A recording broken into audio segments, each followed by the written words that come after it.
இன்றைக்கி நம்ம steamed fish oil இல்லாமல் பண்ண போகிறோம். இதுக்கு நான் ஃப்ரெஷ் கேஷ்லேருந்து ஃபிஷ்ஷை வாங்கியிருக்கேன். இப்போ ஓப்பன் பண்ணி பார்க்கலாம். நான் நீட்டாக பேக் பண்ணியிருக்காங்க. இப்போ கட் பண்ணிக்கலாம். நெக்ஸ்ட்டு இப்போ வாஷ் பண்ண போகிறோம். வாஷ் பண்ணுறதுக்கு கொஞ்சமாக தண்ணி ஆட் பண்ணிக்கோங்க, கல்லுப்பு ஆட் பண்ணிக்கோங்க, மஞ்சத்தூள் ஆட் பண்ணிட்டு எல்லாம் வாஷ் பண்ணிக்கலாம். இப்போ மசாலா ரெடி பண்ணலாம். மசாலாவுக்கு புளி தண்ணி எடுத்துக்கோங்க.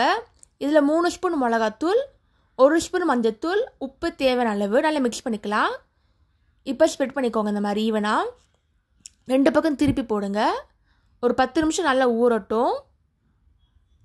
இந்த மாதிரி ஒரு பீச்சுக்கும் ஃபுல்லாக ஸ்ப்ரெட் பண்ணிக்கோங்க.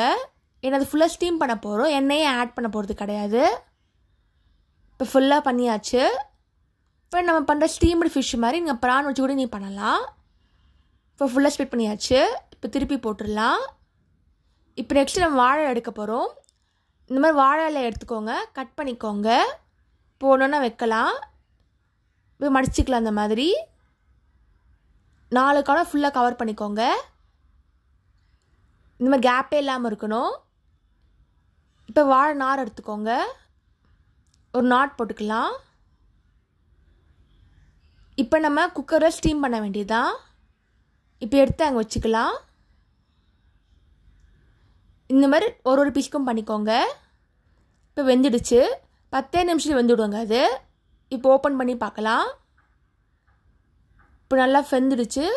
இப்போ கட் பண்ணி பார்க்கலாம். எண்ணெய் இல்லாமல் ஆல்டர்னேட்டிவ் கண்டிப்பாக யூஸ் பண்ணி பாருங்கள்.